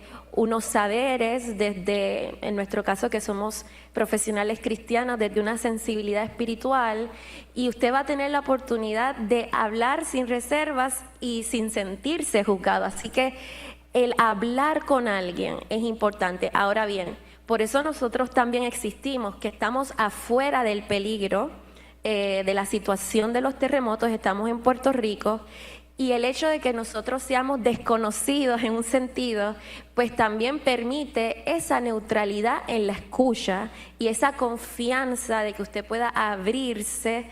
Y no solo eso, sino que como todos ustedes están enfrentando la crisis, todos ustedes han sido víctimas de esta situación, pues es difícil uno desahogarse con el otro porque todo el mundo está pasando por su dolor. Ahora, nosotros como estamos desde este otro lugar, que gracias a Dios estamos estables en este momento, pues podemos ofrecerle ese sostén y esa escucha, y eso es parte de por qué Sostén existe. Otro recurso para las personas que no son muy de hablar, muy de, ¿verdad?, tienen un poquito de resistencia, es escribir, ¿verdad? La escritura. Tenga un diario, ¿verdad? Las personas que les gusta escribir, hay gente que incluso tiene talento para la poesía, para escribir oraciones, personas que les gusta pintar, dibujar, todo lo que tenga que ver también con los recursos creativos y del arte también ayudan, ¿verdad? Es importante entender que ninguna de estos recursos, ¿verdad?, cancela de por sí el dolor. Ninguno de estos recursos apaga el sufrimiento como de manera automática. Así que esa expectativa no la podemos tener tan alta, sino que es un proceso y tenemos que entender que ese proceso se vive un día a la vez y que van a haber momentos, como decía la doctora, donde vamos a estar mejor, vamos a sentirnos más estables, y van a haber momentos en donde nos vamos a sentir más vulnerables, y eso es perfectamente válido y normal. Y yo trabajo también un poco el aspecto de la salud de la mujer, y uniéndolo un poquito con la neurobiología, las mujeres, precisamente porque tenemos una complejidad hormonal, es posible que muchas también estén enfrentando cambios. Las jovencitas pueden estar enfrentando cambios en su ciclo, y eso es perfectamente normal porque cuando el cortisol se activa y se activan todas estas hormonas y neurotransmisores, se afecta esa señalización de la hipófisis, del hipotálamo y de las gonadotropinas, que son las que le mandan la señal a los ovarios para el ciclo menstrual. Así que las mujeres que están en su periodo, en su etapa de perimenopausia, que es de los 35 a 50, 52 años, también enfrentar una tragedia como esta en una etapa de vida y fisiológica como lo es la perimenopausia y la menopausia, agrava también. Entonces es bien importante que pongamos también eso en contexto y podamos buscar la ayuda necesaria. No sé si contesté la pregunta, pero aquí estamos. Gracias. No, totalmente. Bueno, ¿hay alguna otra pregunta aquí? ¿Alguna otra duda? Inducimos a los hermanos allá a que aprovechen esta oportunidad. Precisamente dejamos a la doctora Amarilis Morales sola hoy como conferenciante porque no siempre tienen un recurso como ese, y tener el recurso de la doctora Idamari Santiago. También tenemos la doctora Mayra sentada, Yanis Díaz, Yoli Toro. Son 9 psicólogos que estamos a la disposición de la Iglesia de las Acacias y estamos disponibles acá. Haga sus preguntas, abra su micrófono. Habemos ahora mismo 3 aquí para poder contestar y ayudarnos unas a otras.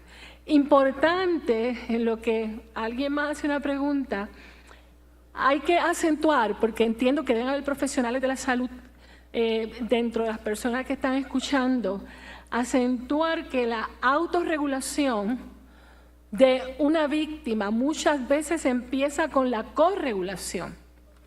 Por lo tanto, la persona que está atendiendo esa víctima tiene que estar muy consciente, estar muy despierto y aquí ahora con sus gestos, con su voz. Como magistralmente explicó la doctora Morales y como excelentemente explicó la doctora Santiago, la escucha es bien importante. Respetar los silencios. Si la persona está llorando, déjela llorar. Esté ahí con ella. No tengamos miedo a los silencios. No tenemos que decir nada muchas veces en los silencios. Y por otro lado, bien importante para cada uno de nosotros que queremos ayudar. Quiero hacer un paréntesis para decir algo. Para una persona ayudar en un desastre, yo tengo una preparación en salud pública y para mí es bien importante esto como salobrista, además de ser psicóloga clínica y neuropsicóloga. Para usted ayudar, usted no necesita un título, usted no necesita ser un profesional de la salud, usted necesita amar y ponerse en el zapato del otro. Todos podemos corregular el estado emocional de una persona con nuestros gestos, con nuestra voz, con nuestro amor. Por lo tanto, bien importante es que si la persona está muy afectada, haga algún tipo de anclaje.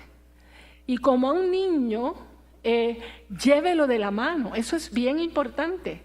Algo como decirle, si la persona está muy agitada, hiperventilando, mírame un momento, haga anclaje con los ojos. Estás aquí conmigo. Pon tus pies firmes en el suelo y usted está con la persona y la ayuda a acomodarse. Siente donde estás apoyado. Mira a tu alrededor y dime 3 cosas que puedas ver.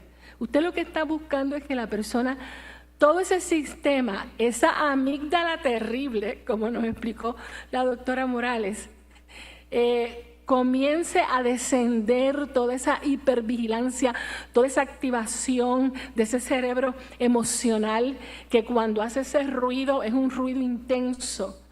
Lo otro que le puedo decir es, ¿verdad? Ahora vamos a respirar despacio. Toma aire, usted le va dando el ejemplo.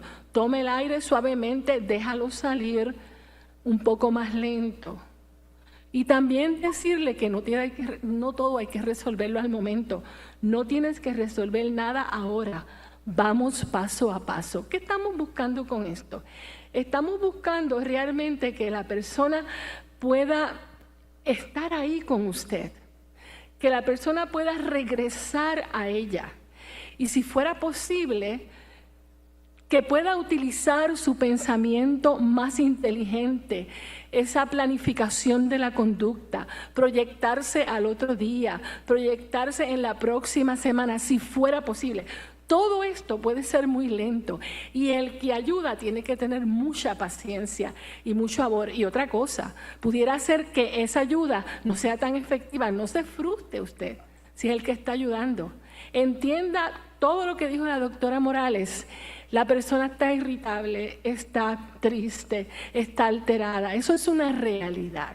Precisamente por eso es que usted puede corregular. Véalo de esta forma, que me parece que es gráfica, pero puede ser bastante sencilla. La víctima del otro lado está ahí con todo el cerebro y las potencialidades que Dios le dio, pero no las puede usar bien. Usted de este lado, que está ayudando, puede regular esa persona y es como si 2 sistemas nerviosos centrales están interactuando para que la persona pueda retomar algo de lo que es el aquí y el ahora. ¿Alguna otra pregunta? Tenemos la doctora Morales, tenemos a la doctora Santiago y tenemos allá tres psicólogas más con doctorado sentados, tenemos 2 médicos emergenciólogos, mi esposo, el doctor Israel Ayala, tenemos al doctor Jesús Manuel Marín, experimentados con más de 4 décadas en experiencia clínica en este país y dirección. Háganos las preguntas, aprovechen este espacio. Vale, doctora, fíjese, aquí hay una pregunta que habla de qué principios de regulación podemos aplicar para ayudar a los niños y adolescentes en La Guaira. ¿Qué se les debe decir o hacer en lo inmediato? Han perdido su hogar, familiares, escuelas, etcétera. Sí, definitivamente.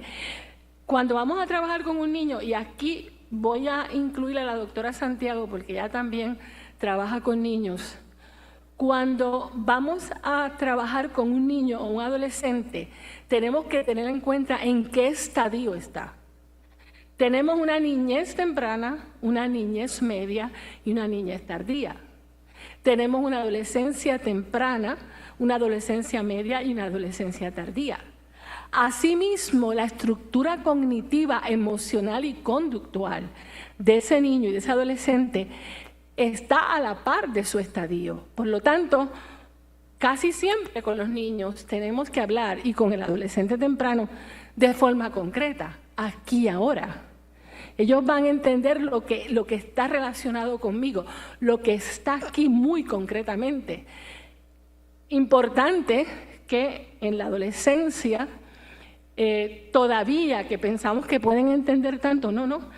El pensamiento hipotético deductivo, donde el adolescente puede moverse en el tiempo y poder medir las consecuencias de sus actos, ese desarrollo cognitivo a ese nivel lo venimos alcanzando alrededor de los 17 años en adelante. Por lo tanto, más abajo, por decirlo de alguna manera, más abajo en los estadios, tiene que tener en cuenta cómo habla, que sea más concreto, que dé ejemplos, que pueda bajarse usted a ese desarrollo cognitivo y no hablarle de forma tan abstracta, porque definitivamente no va a poderlos regular, no los va a poder ayudar. En términos de la orfandad y todo lo que están viviendo todos esos niños y adolescentes que, bueno, nos duele muchísimo pensar en todo eso. Son temas que, si se van a trabajar, deberían hacerlo varias personas a la vez. Y tal vez debe haber algo que se pueda manejar concretamente cuando vamos a hablar en términos de la orfandad. ¿Qué significa eso para una mentecita de 7 años, para alguien de 10, para alguien de 5 añitos, para un adolescente de 11? Son formas distintas de afrontar esa información y esa situación. Y Damaris, ven por aquí. Y Damaris ha tenido experiencia con eso, lo habíamos hablado y me encantaría que les hablara algo. Sí, han sido excelentes preguntas. En cuanto a la pregunta de los niños, agradezco la misma, ya que es una de las más complejas, de las más difíciles de abordar, pero no imposible.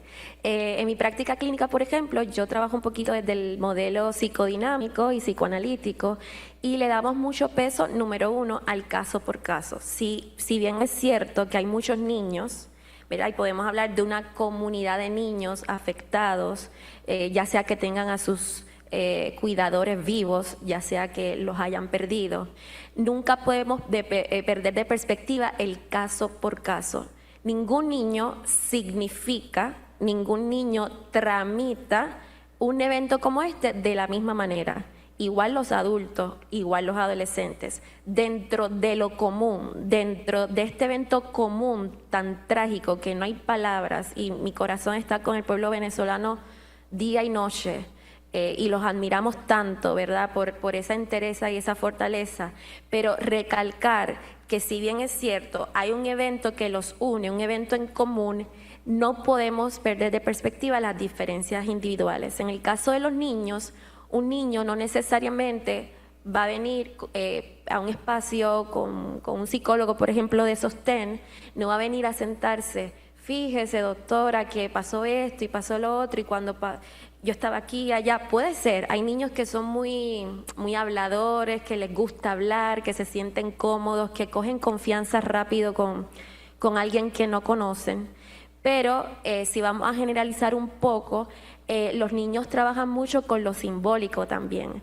Entonces, permitirles vía el dibujo, por ejemplo, ofrecerles el espacio, ya sea con cartulinas, ya sea con papeles, marcadores de colores, darles el espacio que ellos puedan dibujar y tramitar a su manera estas situaciones que viven a su alrededor. Es bien importante no mirarlos con pena, no mirarlos desde la lástima, no tampoco obligarlos a hablar, que den especificaciones también muy precisas que los puedan retraumatizar, ¿verdad?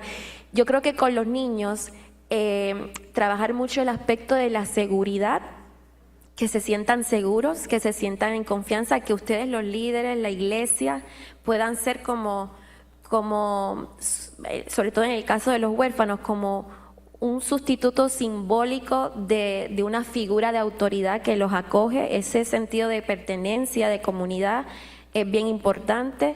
Así que con los niños es la seguridad, el respeto, no tenerles pena, proveerles mecanismos para que ellos puedan tramitar vía dibujos, vía cuentos, vía cosas un poquito más sensoriales y visualmente atractivas, pero respetando las diferencias individuales, entendiendo que cada niño es distinto, pero de nuevo la seguridad y el amor, ¿verdad?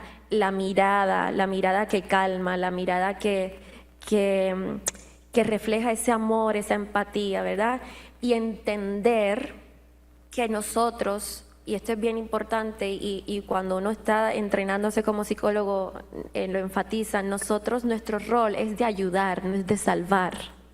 Entonces a veces nos frustramos porque no podemos salvar, pero tenemos que entender que esa es una limitación inevitable que tenemos, y dentro de nuestra fe y creencia sabemos que el único que puede salvar es Cristo, ¿verdad?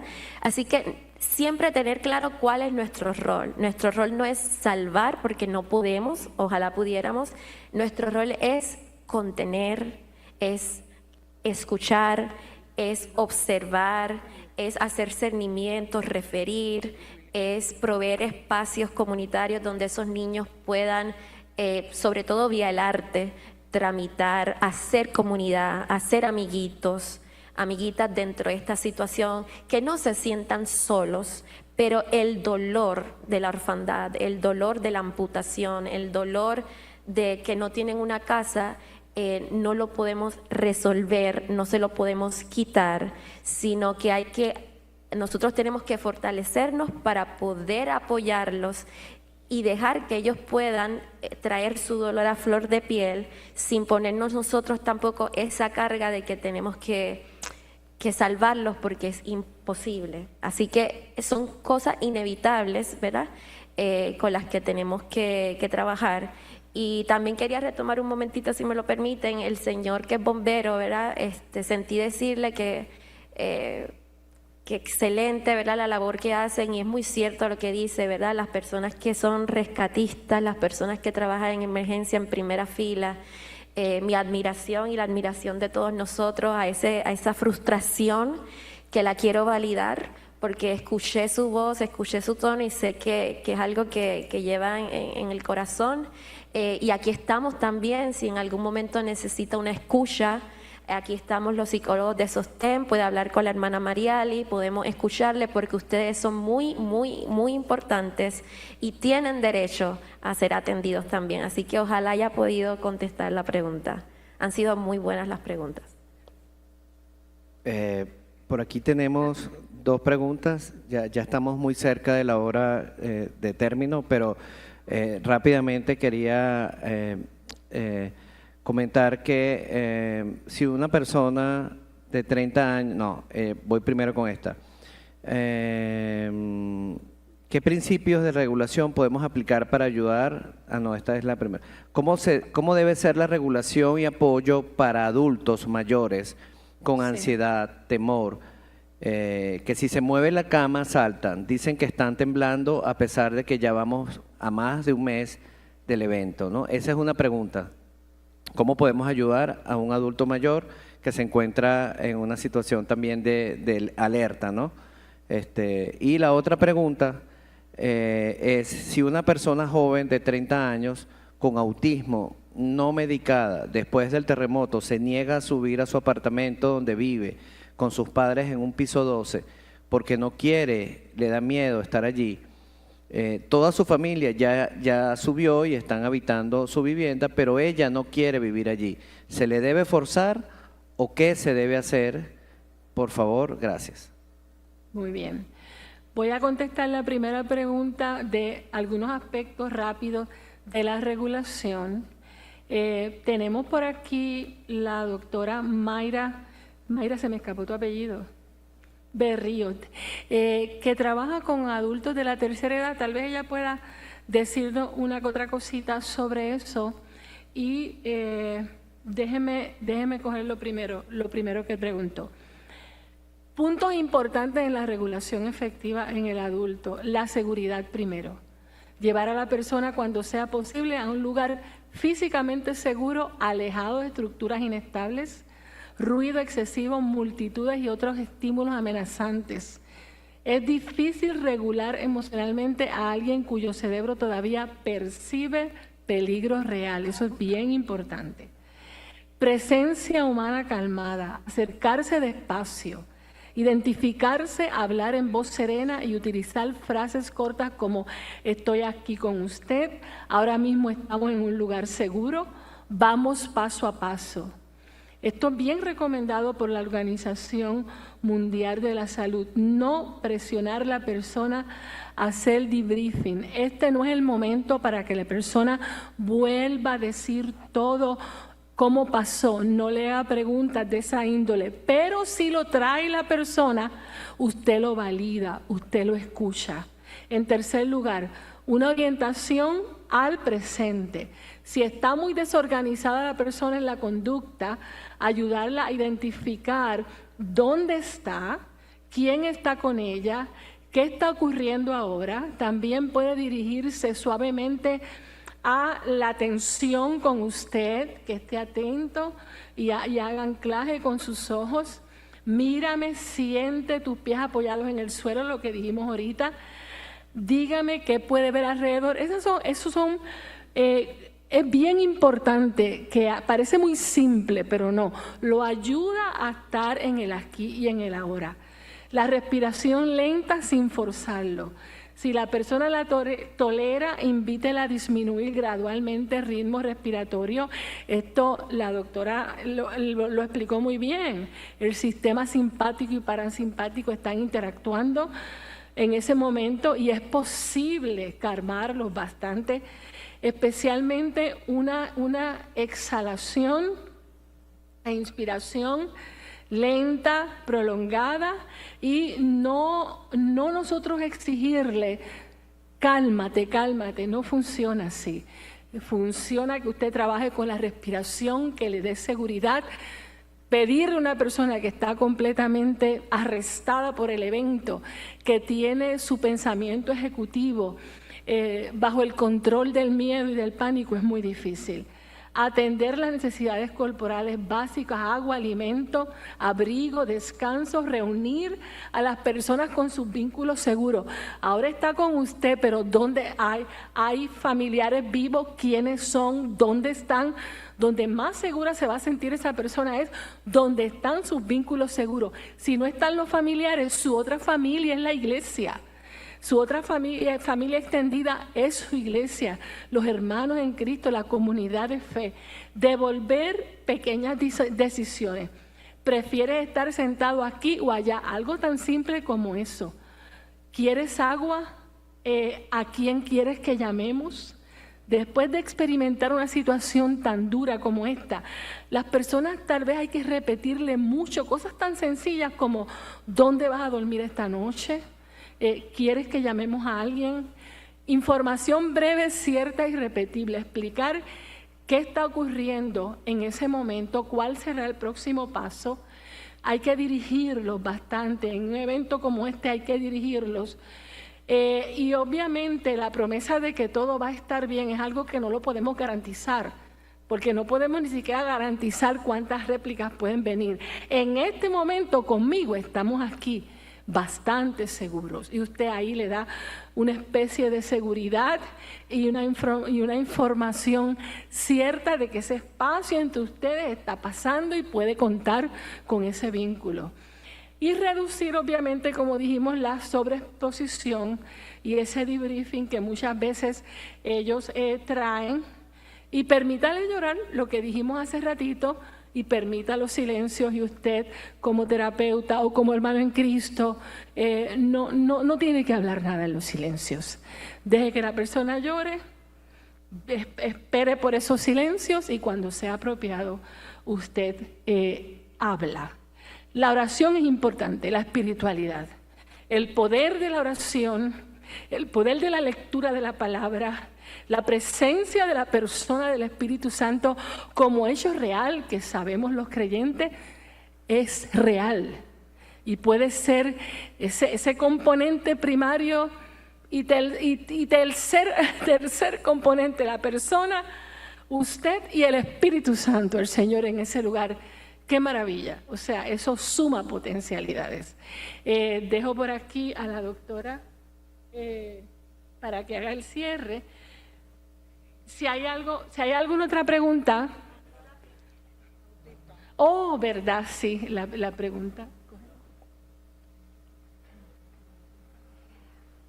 Bueno, la pregunta sobre la persona con autismo es una pregunta muy importante, muy válida. Obviamente yo no puedo emitir una respuesta absoluta. Habría que identificar, porque esta persona definitivamente va a necesitar un servicio personalizado, médico, psiquiátrico y psicológico. Así que mi primera recomendación sería, si esta persona no tiene ese equipo de trabajo, hay que buscar la manera de facilitarle eso. En cuanto a obligar, yo creo que casi es como, solo en algunas excepciones de vida o muerte, en la mayoría de los casos, obligar nunca va a tener un buen resultado, ¿verdad? Obligar a alguien que su cerebro, ¿verdad? Hablamos de neurodivergencia, tiene una forma muy particular, que todavía hay muchas preguntas sobre el autismo que la ciencia todavía no ha podido responder, pero ciertamente hay una diferencia en cómo conceptualizan su realidad. Se pueden desregular mucho más fácilmente porque hay una sensibilidad también. El obligar puede ser un acto muy cruel y muy abusivo. Entonces, claro, es un reto porque toda la familia ya se fue a la casa y la persona no quiere ir, así que definitivamente es un reto enorme. No creo que la vía sea obligar, sino que hay que pensar en momentos de crisis fuera de la caja y buscar opciones y negociar con esa persona que tiene autismo. También hay que entender el nivel de autismo que tiene, porque es un espectro. Hay casos donde el autismo es mucho más severo y quizás en esos casos, ¿verdad? Hay que recurrir, incluso si la persona está muy desregulada, a medicación, ¿verdad? Yo soy muy, con la medicación y con los psicofármacos, soy muy prudente. No me gusta que ese sea necesariamente el primer recurso, pero hay momentos donde también tenemos que entender que si la ansiedad es demasiada y los mecanismos de autorregulación no nos están funcionando, pues tenemos que recurrir a los fármacos o por lo menos a ciertos suplementos con evidencia científica que ayuden a calmar el sistema nervioso, como TESES. Así que en cuanto a la pregunta de la persona con autismo, definitivamente esto no lo puede trabajar la familia sola. Necesitan apoyo de profesionales y de las autoridades para ver cómo se puede canalizar y que esta persona esté en un lugar seguro, ¿verdad? En cuanto a lo de las personas mayores, añadiendo muy bien a lo que la pastora trae, una de las cosas que también es muy terapéutica, que olvidé decir que también funciona con los niños, es la música. se sabe que la música también activa zonas del cerebro, activa memorias, incluso memorias buenas. Así que preguntarle a la persona mayor, ¿qué música a usted le gusta? ¿Qué música la relaja? Incluso coritos de la iglesia, incluso cánticos de la iglesia que esa persona la ayuden, la música, ¿verdad? Ayuda mucho a activar lo que le llaman los neurotransmisores de la felicidad. Así que el tacto, el abrazo, la calma que usted transmita, el apoyo que usted transmite, la seguridad, todos esos elementos, y como decía la pastora, la oración. De hecho, hay estudios neurocientíficos que yo creo que la doctora Amarilis puede abundar sobre cerebros, ¿verdad? Se hacen radiografías a cerebros que están, por ejemplo, recibiendo estímulos negativos en imágenes, por decir algo, y un cerebro, ¿verdad? Lo comparan con un cerebro que está orando a Dios, y cómo ese cerebro que está en oración o que está cantando al Señor, se activan toda la zona prefrontal, se activa todas las áreas del cerebro, versus una persona que está constantemente escuchando, viendo estímulos negativos. Ese cerebro como que se apaga y esas neuronas literalmente se van debilitando y hasta muriendo. Así que no sé si la doctora quiere abundar sobre eso, porque me parece bien interesante, porque es ciencia y fe, ¿verdad? Eso da preámbulo, ¿verdad?, para cerrar el taller. Ciertamente hay una gran cantidad de estudios que hablan de cómo la espiritualidad y la oración ayuda a restablecer mucho del sistema de alarma del que hemos estado hablando en toda la tarde de hoy.